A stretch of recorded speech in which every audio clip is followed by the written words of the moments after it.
What's up, it's Jan back at it again with another nerdy bookish video. This is gonna be my August book haul.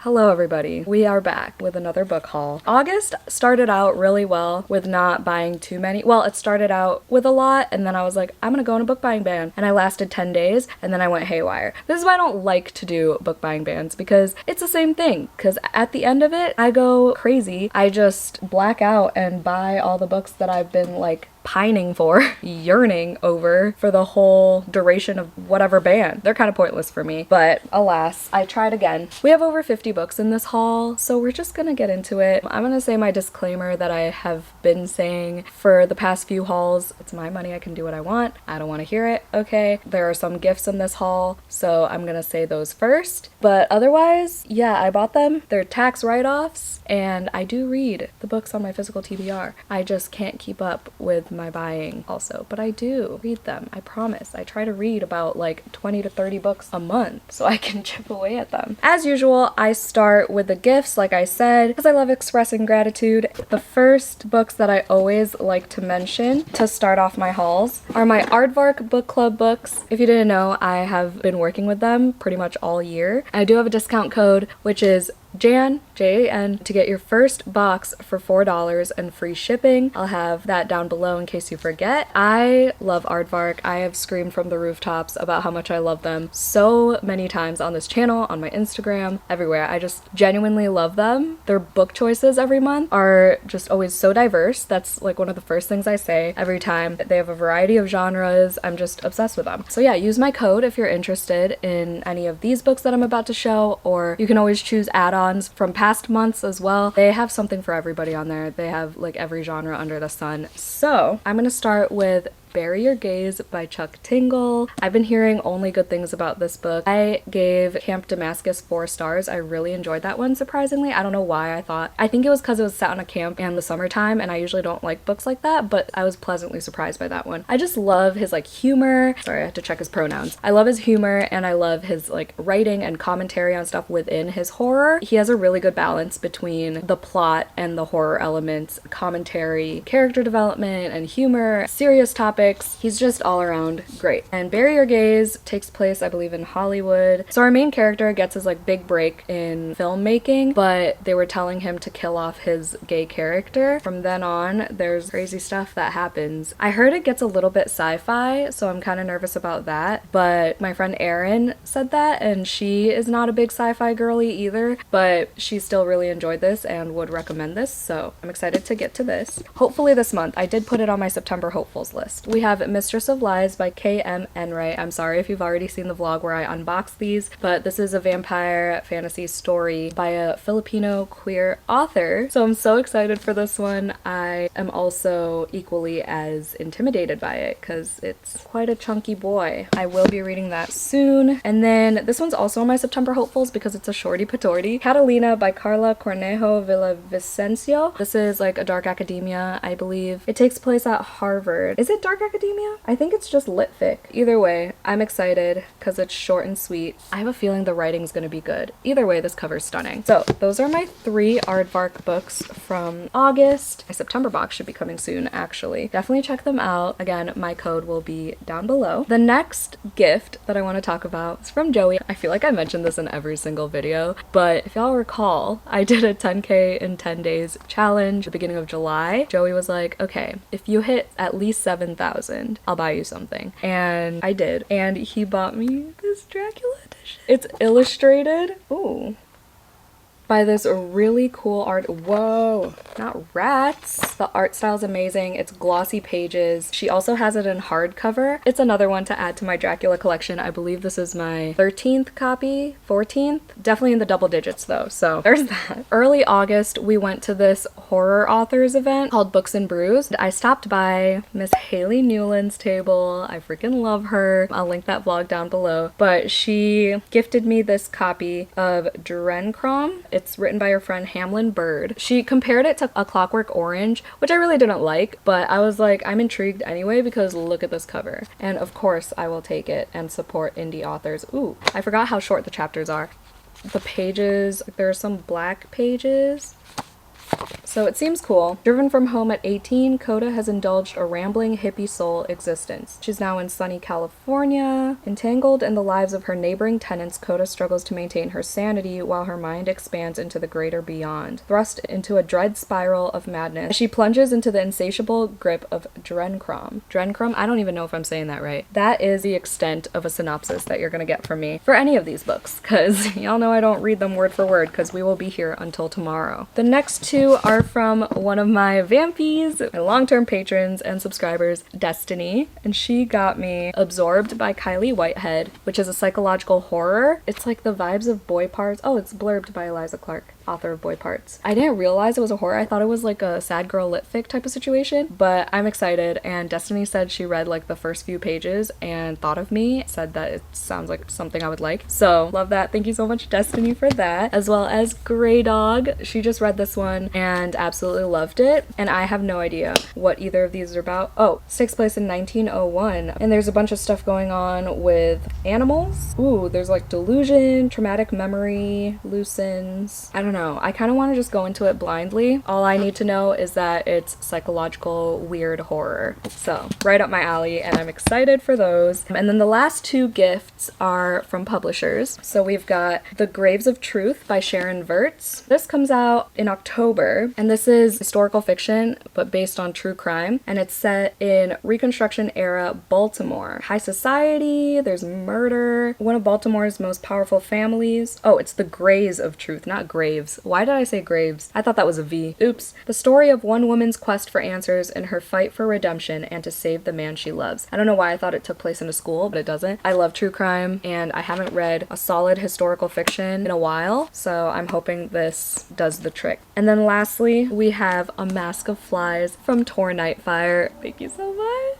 I have been anticipating this since like the beginning of the year. I have a NetGalley arc for it, but I kind of want to make it an option for a Lair Bloody read. So I wanted a physical copy to annotate and everything. I already planned a buddy read for it with a friend, so excited for this. This sounds so messed up, and I've heard only good things about it. It says a pulse-pounding crime horror epic about a criminal on the run, the deadly family secrets she unearths along the way, and the sinister monster from her past that has gotten a taste for her blood and won't sleep until she's dead. Truly the only thing I need to know. Chuck Wendig blurbed it, and I loved his book. Nat Cassidy blurbed it. I'm in. I'm here for it. It's kind of long, but I'm really hoping it's a good one. We're just gonna kind of go in order of these piles because I have them in like 5 piles. So speaking of long horror books, we have Into the Drowning Deep by Mira Grant. This is an evil mermaid book, but I heard it has really good writing and a really good storyline. I don't know, I'm kind of intimidated by it, but Katie from Katie is Reading convinced me to get it, so here we are. Mira Grant is Shannon McGuire, if you were unaware, so there's a fun fact for you. I'm sure that's a pretty well-known fact at this point though. I never really looked at this cover and didn't realize there's like hands on it. Is that a person? I can't even tell, but there's a hand right there. I don't know why I just noticed that. I'm excited, and I'm glad I have the paperback because it's chunky and floppy. I don't know when I'm gonna read that, but at some point I will. This one I definitely want to read in September. We Came to Welcome You by Vincent Torrado. My Barnes & Noble had this early. I think it did come out on Tuesday though, but I got it a couple days early. On Amazon, I think it said September 9th. It's currently the 6th, if you were wondering. The Other Black Girl meets Midsummer. I loved Midsummer. The Other Black Girl I DNF and unhauled because I spoiled myself because I wanted to be in the chat for this live show, but I'm still interested in this. It's supposed to be culty. That's all I need to know. It says, akin to the social horror of Jordan Peele and Lovecraft County. We Came to Welcome You cleverly uses the uncanny to illuminate the cultish, shocking nature of systemic racism. That sounds so fucking good. And I read Burn Down, Rise Up by Vincent Torrado. I actually went to one of their events with Darcy Coates, so that was fun, and they seem like they have a great personality. Yeah, I'm really excited for this one, and I love the pie on the cover, and there's an eyeball in it and like tentacles, and I didn't notice that at first. It's just such an eerie, unsettling cover. Next we have a literary fiction magical realism situation. A Magical Girl Retires by Park Seo-leon. Did I look at the naked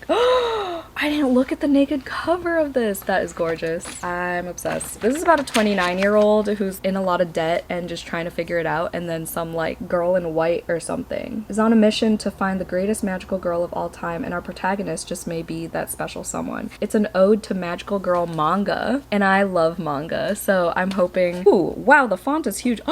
Pictures. Why have I never actually opened this book? I could read this in like one sitting. This is a good readathon book. I'm gonna read this soon. Okay, we're getting into more cozy books. We have the Cinnamon Bun Bookstore, which I definitely want to read this month. I've been looking forward to this since last year when I read The Pumpkin Spice Cafe, which I loved. It's a small town spicy romance. Need I say more? Look at this cover. And the leaves are foiling. Oh my god. I'm so excited for this one. Next we have another horror by Laurel Hightower. It's The Day of the Door. I heard about this from Sarah from Wicked Reading. She's the only one I heard who has read this, but I've read Below and Crossroads, and I loved Below, hated Crossroads, one of the worst books I've ever read. The Day of the Door sounds so creepy. Like, come on, just based on this cover. There are siblings. There's a hellish night that marked the end of their childhood because one of their brothers died violently after being dragged behind closed doors. The official finding was accidental death. Ooh. Nathan Lasco knows better and has never forgiven their mother, Stella. 2 decades later, Stella promises to finally reveal the truth of what happened on the day of the door. Like, I'm intrigued. What happened? Let me know. I'm excited. It's short, but the font is small, so I'm nervous. But Laura Hightower's writing goes pretty fast, so I'm excited to get to this and see what I think. Alright, next is fully Sasha's doing. Sash from Sash Reads. She posted about this book and I was like, immediately yes, I'm putting it on my wish list and I'm buying it as soon as this book buying ban's over, and obviously it was over prematurely. These Shadows Become Her by Demi Clarissa. I believe this has vampires and that's all I know. Artistic prodigy Mia has long hoped to apprentice with a world-renowned artist. But when he crushes her dreams, despair drags her into a murky abyss of whiskey and men, with only her sister Callie as a light in the darkness. Oh, is it Forbidden Love? It's Forbidden Love. Yeah, I don't know. I've been needing a good vampire book, and I have a bunch, but I've been like collecting them for when I do like another vampire vlog or whatever, or when Vampathon happens again, then I'll have this. This is not a good readathon book because it's huge, but I'm hoping it goes by quick. And Sash did say I would like, oh yeah, the line that convinced me to fully hit add to cart and place order was Sash saying I would definitely like this more than When the Moon Hatched, because I stopped reading that on page 54 for now. I still plan on picking it back up, but she said I would like this more for sure. So yay, vampires. Next we have another horror, Sisters of the Lost Nation by Nick Medina. I got this from Pango, which by the way, I am an ambassador for as well, and I think the code is also Jan. If you've never used Pango before, you can get $5 off your first $20 purchase, I think is what happens. Sisters of the Lost Nation. I got this because I'm going to a Rachel Harrison event and Nick Medina is the author she's having a conversation with. I figured I'd bring this for Nick Medina to sign. This is an Indigenous author, an Indigenous story about missing sisters. I know Erin has read this too and enjoyed it, but I know it has a lot of like literary elements as well. I'm here for it. I love a good literary horror. Next is fully Tiffany's Fault from The Lair. Once again, one of my vampies recommended me Brat by Gabriel Smith. Tiffany said this is probably, maybe, most likely her #1 of the year. I love this cover. I've never heard about this book. I don't know how I missed it, but it's told in like vignettes. Y'all know I love books like this where it's not even like chapters, it's just like a lot of negative space because it's such a quick read, and especially if they like pack a punch. Yes. So it's like literary gothic horror. It says thrillingly claustrophobic, hilarious and haunted novel grappling with grief, inheritance, and ghosts of the past. Wait. The Gabriel of the novel is mourning the death of his father. The author really named the main character after himself. I'm screaming. Interesting. Okay, well, I'm excited about this, and I love the little deer on the cover. I just want to go into this one as blindly as possible once again, because it's one of the few times that I just took a recommendation and bought it that same day. So thank you, Tiffany, for this. Thank you in advance. If I love it, I have a feeling I will. Next, I sold some books at Half Price Books, so I was like, okay, let me trade these like 10-15 books for one book, because you know, balance or whatever. I got Sophie Lark's newly traditionally published book Kingmakers. This is year 1. Obviously it's the first in the series. It has blue sprayed edges. I just know this is a mafia romance and it takes place at a university, so that just sounds like a fun time. And I loved Sophie Lark's other books that I've read. I've read The Sinner's Duet and Brutal Prince, and I have that entire series. This is my next mission, Sophie Lark wise. We're almost done with one pile. Wow, my camera didn't stop after 23 minutes. It usually does. Weird. Okay. We have Ghostsmith by Nikki Pao Prado, which is the sequel to Bonesmith, which was my full moon book club pick back in March. And that was such a fun discussion with Vish. This is YA fantasy, horror. There are ghosts, obviously Ghostsmith. I just loved the magic system and the world building in Bonesmith. The characters were alright, but the story I was there for. I was there for every betrayal, just all the moments. I'm excited for this one, especially because it's a duology. So once I read this, I can put it in my like series completed. That also just came out earlier this month as well. I think September 3rd. Another September release was Immortal Dark by Hygist Gurma. This is so freaking pretty. The edges say no soul can enter without an invitation. Can you guess what supernatural creature this book has? Oh, there's nothing on the back. Freaking vampires. So I heard about this book randomly from like Amazon suggestions last year, and I wasn't expecting to buy it. Ooh, an Ethiopian writer based in Melbourne, Australia. That's awesome. I didn't even look at the author photo. She is gorgeous.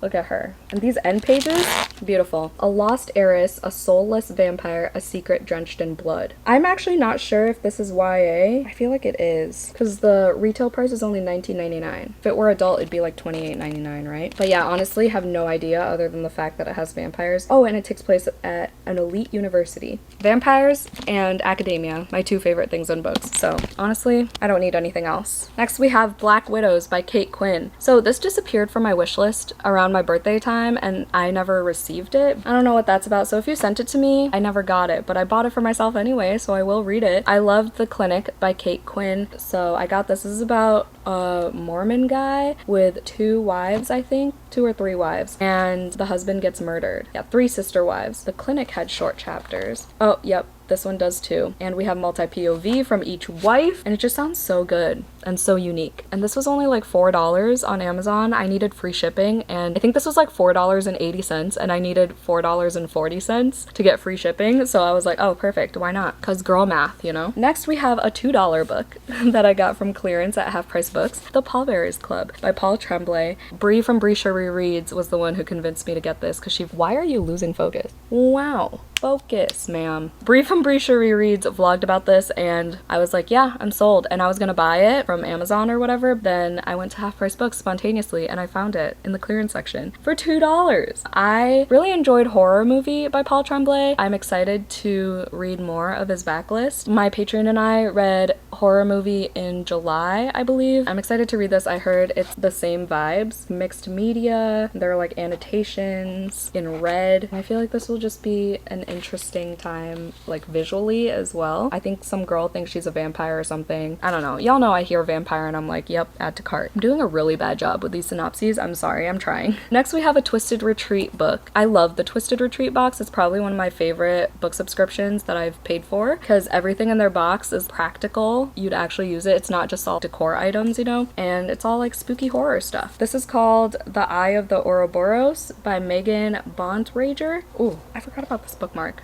Creepy bookmark. And pages.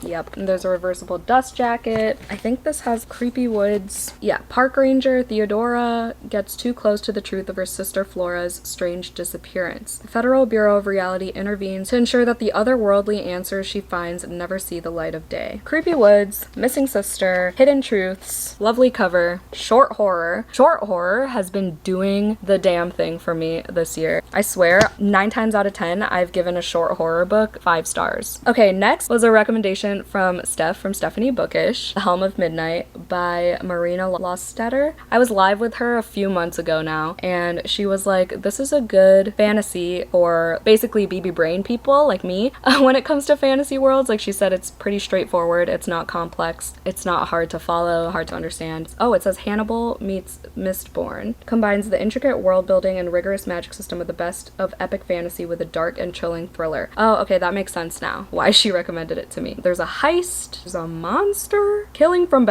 beyond the grave, an insatiable killer. Steph knows me, man. She freaking knows me. This is a super floppy copy, so I'm excited for this. I just don't know when I'm gonna be in the mood for it. Now we're taking a 180 to contemporary romance, like the first bright cover in this haul. Business Casual by BK Borison. I read Lovelight Farms, had to be last December. I loved it, 5 stars for a Christmas romance. Like, who is she? I was like, yeah, yeah, I need every book in the series. I haven't started the second book yet, but now here's the fourth one. And this is an opposites attract situation. They spent one steamy night together, and this follows Nova and Charlie, if that means anything to you. All right, next we have The Idiot by Elif Batuman. This is academia too. I wasn't interested in this because I was like, yeah, this is too smart for me. I'm probably gonna get bored, but I've seen like out of context quotes, and this is one of those, like, why do I want to say cult classic? It's not a cult classic. It's like those very well-known lit fic books. It's set in 1995. Celine, the daughter of Turkish immigrants, arrives for her freshman year at Harvard, and so she's just like adjusting to a new country, a new school, new people. It says, with superlative emotional sensitivity and mordant wit, dramatizes the uncertainty of life on the cusp of adulthood. It sounds like it's gonna have phenomenal writing, just really good notable quotes that I'm gonna need one day. But I've heard mixed reviews because I know some people find it really dry and boring, but I feel like if I'm in the right mood, this could be a 5-star. All right, next we have another Twisted Retreat book. This is On a Clear Day You Can See Block Island by Gage Greenwood. I've only heard one person talk about this, and it was in my comment section when I unboxed this, and they said they had a really good time with it. I have no idea what it's about. It says they left the island, but the island never left them. Darkest experiences of their lives. Charlie's anxiety has control of his life. Drug addiction, struggles to remember what happened to them, the details forever haunting the outskirts of her mind. Sometimes the only way to confront your demons is to face them head on, and they go back to the island and call their monsters out of darkness. I don't know. It's a short horror, so I have high hopes, but one thing about me is I hate when characters make the stupid choices to go back to places that like traumatize them, or they just know something's gonna go wrong, but they have to like face certain things just to have a plot. I feel like this is gonna be one of those books, but who knows? Maybe it's gonna be 5 stars. Like I said, short horror hasn't done me dirty this year yet. Next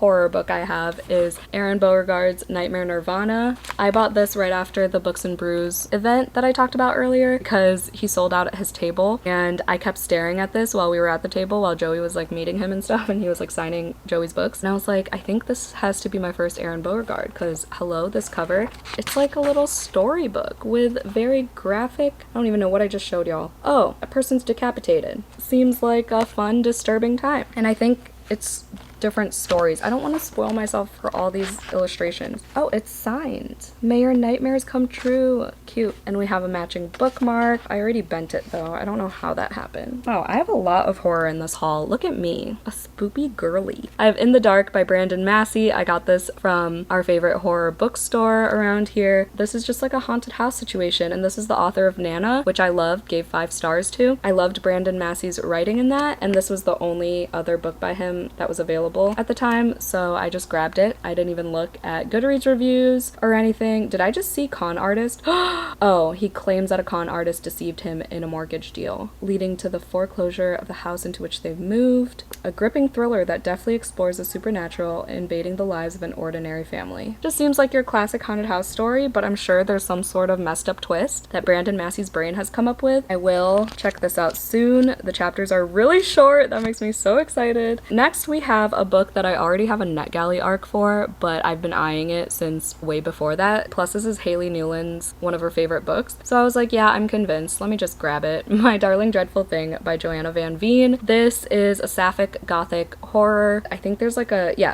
spirit companion that only this main character can see. She like follows her everywhere. It seems dark. It seems like it has good vibes. I love a gothic horror. Can we talk about this cover too? Like, come on. It's like so simple yet so creepy, and I love it. Next, this is the bind up of the first and second books of the Bridgerton series. I told myself I'd never join this hype train, okay? But at work, there's this one particular manager who is the most obsessed I've ever seen for a franchise. She deep dives into these characters, these actors' personal lives like no other. Like, it's her fucking career. So she convinced me to finally watch Bridgerton, and now we're on season 3. We watched Queen Charlotte too. Joey's into it now too. And I do want to read the books. I know it has its issues. I know it's very different from the show. I know it's very white, but I know the second book specifically gives more backstory about Kate. So I just want to see how that plays out. But I've decided these are the editions that I want. It's gonna suck. My arthritis is already quaking just looking at it, but I do want to experience it via a book, especially whilst waiting for season 4. I'm gonna need this. Let me just get this chunk out of the way so I can feel like, oh, scandalous. So I can feel like I'm making progress. We've got the entire series of The Edens by Devney Perry. I read Indigo Ridge and Christmas in Quincy already. My thoughts on Indigo Ridge are in my Do Your Worst episode featuring Steph from Stephanie Bookish. And also they'll be in my August wrap up as well, which I just filmed yesterday. So I don't know when this, hopefully that's up before this, because that's more important time-wise. Anyway, I got the whole series from Pango. Was it from Pango? I don't even know, but stop. Shut up. Why? Why? What the fuck is this? I think this is the last book, actually. But why is it taller than the other one? Whose idea was that? Are you fucking kidding? I don't mind that if it's like a duology, even a trilogy, fine. But this many books and you're gonna fucking do that? Ridiculous. Anyway, these are like, well, I don't know if they're all thrillery romances, but the first one was. They're all set in this small town in Montana. There are cowboys, and I just love Devney Perry's writing, I've come to realize. She hasn't gotten a 5-star from me yet, but I'm sure at least one of these will be. We'll be reading those soon. Let's do my book of the month books, I guess. I have 2 months worth in this haul. From Book of the Month, we've got The God of the Woods by Liz Moore. I'm sure y'all have heard of this one. Everyone is reading this. I'm pretty sure this is the Jimmy Fallon book club pick for this month, maybe last month. And this is like a missing sister story again, I think. Or no, it's just a teenager who vanishes from a summer camp. 1975. I have Long Bright River by this author, and I know the chapters are short. The chapter's short in here too, because really that's all I give a shit about. Yep, the chapters are short. It looks like we have multi-POV, and I know my friend Erin that I mentioned earlier loved this as well, so I'm hoping I do too. And I know is it Kayla's book club book for this month? Yeah, I think so. Ideally, I would love to get to this month, but I just don't think it's in my cards, to be honest with you. Next, we have one of my favorite authors of all time. I've decided last month, finally, after 8 books, but T. Kingfisher, A Sorceress Comes to Call. This is like a Goose Girl retelling. I don't even know what that means. I've never even heard of that fairy tale until this. Oh, Cordelia is the main character's name. I love that name. It's just so like whimsical. I don't know. Her mother's unusual. The house doesn't have any doors between rooms. There are no secrets in this house. That sounds awful. Oh my god, there's a horse! Other mothers don't force their daughters to be silent and motionless for hours, days on end. Sometimes. What? Okay, toxic mother-daughter relationship. Sounds great. And I love this cover. I will be reading this sometime soon. I think this is Liv's Patreon book club pick this month. I don't know if I'm gonna get to it. I read 2 T. Kingfisher books last month, so I kind of want to save this one, but I might not be able to resist because the cover's so pretty. I feel like I associate this book with this book because they came out like around the same time and they're both like chunky thrillers. I don't know, but this has super short chapters. Like, holy shit. Look at that. It's half a page each. I don't want to spoil myself. 592 pages, 261 chapters. This I definitely want to get to soon. All the Colors of the Dark. I always say All the Colors in the Dark by Chris Whitaker. I think I'm going to make this a Lair Bloody Read option as well. I think I made it a Full Moon Book Club option on the poll. If you didn't know, my Carmilla tier on Patreon chooses my Full Moon Book Club picks now every month. I also have a poll for all tiers for our Lair Bloody Read every month. This is going to be a possibility because I think I need accountability to read this, but also not really because the chapters are short and I'll probably fly through it. Soaring. Why the fuck can't I say that? We're soaring. Why does that sound so weird? A soaring thriller and an epic love story that spans decades. Also set in 1975. Another reason to connect these books. Wow. Girls are disappearing in Missouri. Daughter of a wealthy family is targeted. A most unlikely hero emerges. A local boy who saves the girl and leaves heartache in his wake. A missing person mystery, a serial killer thriller, a love story, a unique twist on each. It's about what lurks in the shadows of obsession and the blinding light of hope. That sounds intense, and it sounds like everything I could ever ask for. What just happened to this pile? And then my September books were Sleep Tight by J.H. Market. Why did I do August and September? I guess this has some September books as well, so I didn't buy all of these in August. But we're also only 6 days into September. I never said I didn't have a problem, okay? But this is another serial killer, thriller, horror, I don't even know. Sole survivor of a serial killer might hold the key to stopping a new spree of murders. Horror thriller! Oh my god, I just made that up, but it literally says propulsive horror thriller. Beautiful. And it says in the vein of The Black Phone and The Whisper Man, and I've consumed both of those things, so hell yeah to me. And that sounds great, because I loved both of those. I gave The Whisper Man 5 stars, and The Black Phone was a great movie. I've never read J.H. Market. Joey read The Nightmare Man. You know, I thought all his books were connected, and they might be, but they all like involve sleep somehow. Because I know he has one called Mr. Lullaby too, so interesting. And then I also got Phantasma from Book of the Month by Kaylee Smith. Come on, look at this cover. How could I not? This has vampires, it has ghosts, I think. It has a bunch of different creatures, demons, and I think, why do I want to say it's forbidden love? The synopsis makes it sound so cheesy. There's like a deadly game, which I'm not a fan of, but then I heard there were vampires and ghosts. It's like fantasy romance. I really hate this blurb. The only thing deadlier than losing the game is losing your heart. Like, please. Let's hope the cover lives up. And then this one I'm actually really excited for. This was an add-on, Someone in the Attic by Andrea Mara. This is like a home invasion situation, but the invader has just been chilling in the person's attic. That's fucking creepy. That's all I needed to know. Home invasions are like my biggest fear. One of them, next to big fires and mice and rats. But home invasions are like genuinely rationally scary because they could happen at any time, and that's terrifying. But that's what I do to myself. I traumatize myself by reading books that will trigger me. Next we have The Unmothers by Leslie J. Anderson. This is another weird horror book. I wasn't really interested in this book because of the word mother in the title. Y'all know me. But then I heard that a human gives birth to a horse, and I was like, that's just the right amount of weird that I need. And it's set in a small town, and it's folk horror. Let's just hope I like it. It's under 300 pages. Or no, it's a little over 300 pages. And it seems like it's disturbing and kind of fun, kind of cute, kind of quirky. Then we have another T. Kingfisher book, Sword Heart. I wanted to get this before it got traditionally published. Well, it says Argyle. I don't know, but it has the feel of an indie copy. But Amazon said there were only a few left in stock. I don't know, probably a marketing tactic, but I got it anyway. Oh, it's the same world as Clockwork Boys, which I haven't read, and I didn't know that they were connected. But I've heard good things about this. I know my friend Cammie loves it. My friend Tori loves this too, and I love T. Kingfisher, so I have high hopes for this one. It says a housekeeper suddenly inherited her great uncle's estate. There's an immortal swordsman trapped in a prison of enchanted steel. Draws the sword that imprisons him. The sword itself may prove to be the greatest threat of all. That tells us nothing, and I thought there was a romance in this. There still might, but I think it's more heavy on the fantasy. But it sounds interesting enough. We love enchanted steel.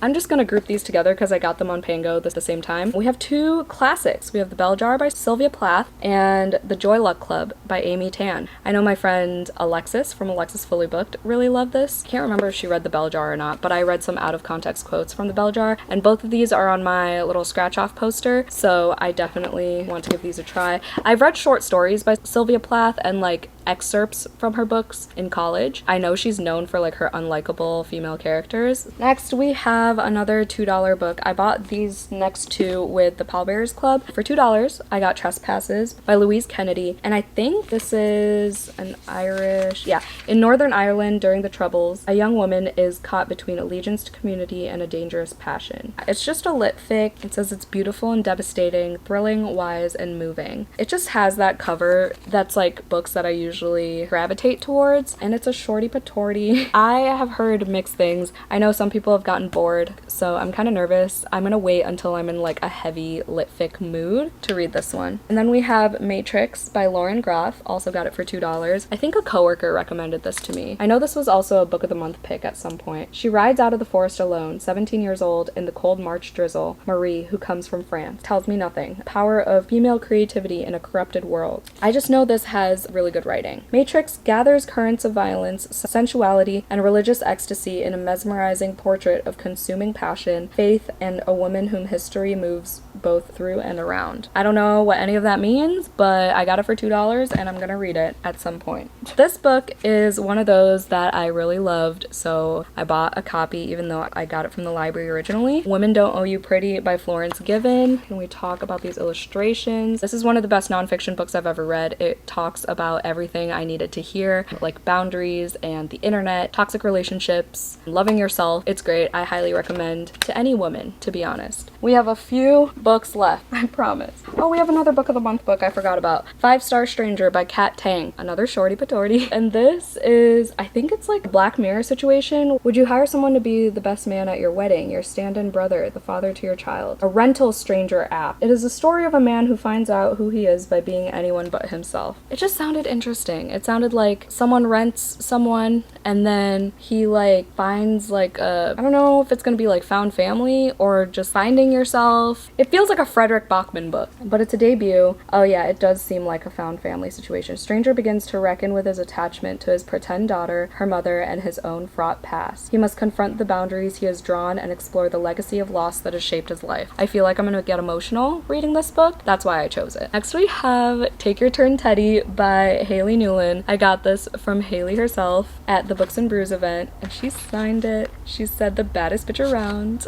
And this takes place in like a small town in Indiana, and I lived in Indiana, so I feel like I could relate because like I'm gonna be familiar with some of the places mentioned in here. The harsh identity of the monster he had been living with his whole life, his own father. Teddy and his mother leave that behind to start over in a small Indiana township. Ooh, okay. The other Teddy Black with 2 missing children. Interesting. Okay, I feel like Teddy's gonna be creepy at some point and see things and talk to things that aren't there. So it seems like that type of book. I don't know, but I'm excited to read it and review it for Haley. Next we have Girls Against God by Jenny Haval, who's the author of Paradise Rot. I heard this one has problematic things in it, but I bought it full price, so I'm gonna read it and see for myself. I'm gonna read it anyway, if nothing else, just to rate it 1 star if it gets to that point, or I'll DNF it. We'll see. But I really enjoyed Paradise Rot. That makes me so sad. And it seems like it talks about like religious trauma, and it's a small town, and I think there's a cult situation in it. Maybe not. I don't know. Whatever. If anything, I'll just take the L on that one. And then I have The Stepford Wives by Ira Levin, and I know this is a movie that everyone loves, and this is like one of those cult classics for sure. I've encountered so many books that comp it as like, this meets The Stepford Wives, and I'm like, I don't know what that means. And I didn't realize this was going to be such a short book. So I'm going to read this. Too good to be true in this town. Psychological suspense. A savage commentary on a media-driven society that values the pursuit of youth and beauty at all costs. It kind of reminds me of Don't Worry, Darling, and I love that movie. I hate this cover, though. I feel like I'm the only one in the world who hasn't consumed that in any way. It's my time, my dudes. Next, we have The Vulnerables by Sigrid Nunez. I read, like, the first couple pages of this from a library copy, and I was like, no, I need to buy it, because the writing was stunning. It's lit fic, and it talked a lot about, I think, writing or books or something. Elegy plus comedy is the only way to express how we live in the world today. It's a meditation on our contemporary era as a solitary female narrator asks what it means to be alive at this complex moment in history. It just seems like one of those existential lit fic books, and I'm here for it. And I also love this cover for some reason. Alright, next we have Liar Mouth by John Waters, and it says a feel-bad romance. I've been eyeing this book for a couple years now, or whenever it came out and it was on like a Barnes & Noble table. I just love that, a feel-bad romance. It just sounds like a fun time. Sounds gritty. Oh, John Waters is a filmmaker. A hilariously filthy tale of sex, crime, and family dysfunction. I hope it's good. I love this cover. Then we have Daddy by Emma Cline. This is a short story collection. I don't even know what it's about. I just saw the title and the simple cover, and I do have a themed vlog planned where I'm going to read this. As it talks about the human experience, the fault lines of power between men and women, parents and children, past and present. I'm hoping I get something out of this, but otherwise, I'm just hoping for a fun time. Alright, last book of the haul, The Overstory by Richard Powers. This I have to be in a particular mindset for. I feel like when I was in the mood to read Babel, that's the type of mindset that I should go into reading this, except this is, I feel like, even more dense than Babel. I don't know, who knows? It's definitely a more boring concept because it's about, I don't know, nature is pretty cool, but like, I feel like it goes on and on about trees. I don't know, I'm just intrigued by it. Intrigued. Sorry, ignore me. This is one of the 100 best books of the 21st century, according to the New York Times. So I was like, okay, if I'm gonna read this, I'm gonna want a physical copy, I'm gonna want a paperback, and I'm gonna want to annotate it. But I've heard good things about it. Maybe I'll learn a bunch about trees, and I'll have a bunch of fun facts for y'all. Thank you so much for watching this book haul. Let me know if you want me to prioritize any of these books. If you've read any of these books, there was a lot of horror in this haul. Good for me. If you made it to the end of this video, let's just put put the ghost emoji in the comments down below. I try to save those spooky emojis for like October, but I think it's time to use the ghost emoji since there was a lot of horror in this haul. Thank you so much once again for watching this video. Hope you have a 5-star day. Don't forget to do some self-care, and I'll see you in my next one. Bye!